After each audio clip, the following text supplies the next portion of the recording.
За юу гэсэн guys. Тэгэхээр өнөөдөр бид нэр Монголын сагсан бөмбөгийн дээдлэгийн талаар нэг шинэ контент эхлүүлж байгаа. За тэгээд эхний дугаараараа Монголын үндсэн шгшээ багийн ирээдүйн гарааны холбогч хэн байх талаар одоо 5 таамаг дэвшүүлэх юм. За та бүхэн бас өөрсдийн таамаглаа комментлэгт бичээрэй.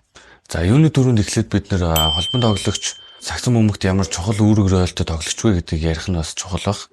Яагаад чухал вэ гэхээр дасгалжуулагч багийн тарих байдаг бол багийг гаднаас удирддаг бол холбон тоглогч багийн одоо тоглолт дотор багийг удирддаг тийм тоглогч байгаа. Бүх хувилбарыг дууддаг, хувилбарыг хэрэгжүүлдэг, бөмбөгийг нэг талбайгаас нөгөө талбай хүртэл алдахгүй авч явдаг, бөмбөг эзэмшил сайтай байх хэвээр, хараа сайтай байх хэвээр, за дамжуулах ур чадвар сайтай байх хэвээр, хэрэгтэй үед оноо авдаг байх хэвээр, эсрэг багийн холбон тоглогчийг хамгаалдаг байх хэвээр. За тэгэхээр холбон тоглогч бол нэгэсэндээ талбайн жанжин учраас сагсан бөмбөгт бол маш чухал үүрэг ролтой тийм тоглогч байна. За таамгийн ихний тоглогч бол Бишилт металлургийн холбон тоглогч Ууган Баяр. За Ууган Баярын өнгөрсөн үлрэлт 1307 оноо 5.7 дамжуулалт, 607 самраас бөмбөг авалт, 232 бөмбөг таслалт, 0.2 хаалт, 277 бөмбөг алдалтыг за 47.3% товтлооны гүйцэтгэлтэйгээр гүйцэтгсэн. 71.6% чөлөө чиглэлийн гүйцэтгэлтэй ийм тоглогч байсан байна. За түүний товтлооны хувьд бол оролт, дундын зай шийдэлт хоёр бол өөрийнх нь хамгийн том зэвсэг нь. За мөн хэрэгтэй үед маш чухал үеүүдэд 3 зай шийдэлтийг бас олоодаа амжилттай болгодог ийм тоглогч байгаа. За хамгаалтын хувьд мэдээж бөмбөг таслалт, за мөн самраас бөмбөг авалт хоёрын дуртахгүй байх аргагүй. Маш гайхалтай тоглолтуудыг үзүүлдэг учраас за миний хувьд энэ удаа таамгийнхаа хамгийн ихний тоглогчийг Уугааг сонгосон байна.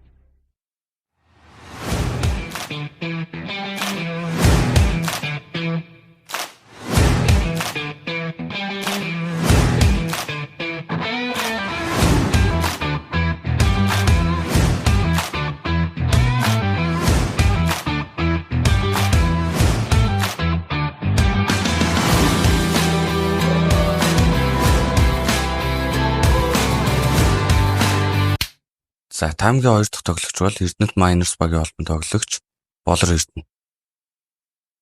За Болкогийн хувьд өнгөрсөн үлрэлт 1493 оноо авалтад дунчилсан. Лиг тоглож байгаа Монгол тоглогчид дундаа хоёрт орох үзүүлэлт байсан.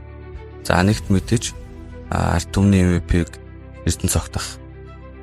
За 541 дамжуулалт, 2.9 самраас бөмбөг авалт, 176 бөмбөг таслалт, 0.24 хаалт, 317 бөмбөг алдалтыг 42.8% товтлооны гүйцэтгэлтэйгээр гүйцэтгсэн.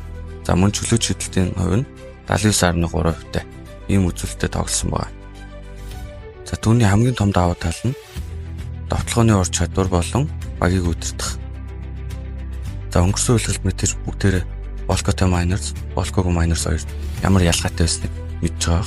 За мөн Монголын шгшээ багийн тоглолтууд дээр Болког сэлгийн цунгууд холбогчийн байрал дээр ялчгүй дотоод өлмөг байсныг бас бүгдээрээ мэдж байгаа. За ийм шалтгаануудын улмаас би өөрийнхөө таамгийн хоёр дахь тоглогчоор Болко буюу Болор Эрдэнэг нэрлэлээ.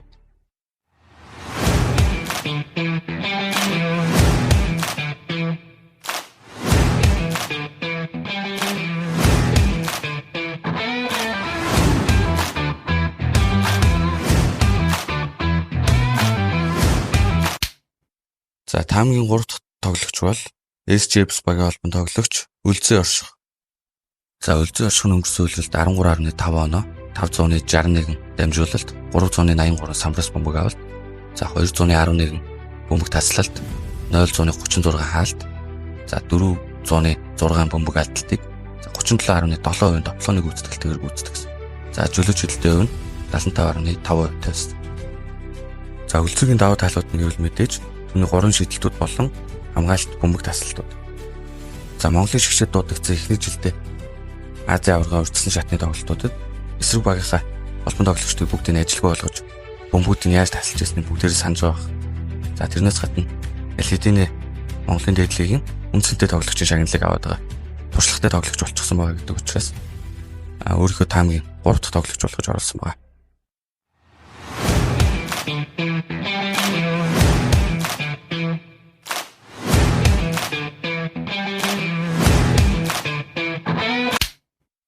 За таамгийн 4 дахь тоглогч бол Сэлэн Бодносогийн холбон тоглогч Тулга.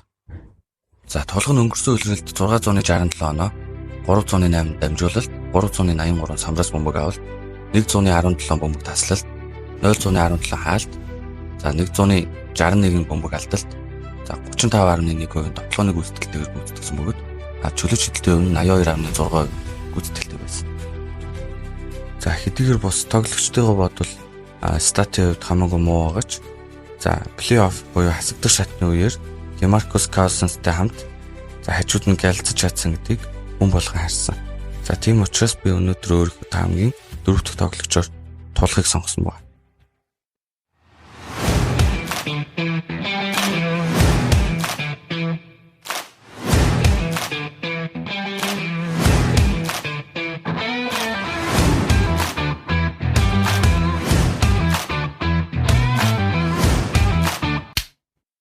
За миний таамагийн хамгийн сүүлийн тоглогчоор хасын үлгүүд багийн холбонд тоглогч Барсволт. За Барса өнгөрсөн үлрэлт 8.2 оноо, 3.1 дамжуулалт, 338 самраас бөмбөг авалт, 215 бөмбөг таслалт, за 0.38 хаалт, 2.7 бөмбөг алдалтыг за 39.8% тоглохны гүйцэтгэлтэйгээр гүйцэтгсэн бөгөөд за чөлөөт шидэлтийн хувь нь 79% байсан. За өнгөрсөн үлрэлт Монголын дээдлэх төдийгүй за олон улсын тавцанд бас өөрийгөө маш амжилттай тоглож баталж харуулсан өсөж байгаа юм залуу тоглогч байгаа.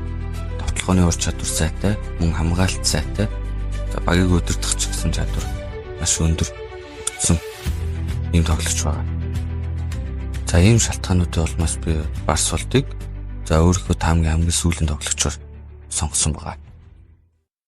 За эхний бичлэгтээ минь хамт байсан үзэгчдтэй бүгдэнд нь баярлалаа. Бичлэг маань таалагдсан бол бичлэг дээр лайк дарж за сувгата subscribe хийгээрэй. За хэрвээ ямар нэгэн санал хүсэлт байх юм бол комент хэсэгт бичээрэй. За дараагийн бичлэг хүртлээр түр баяртай.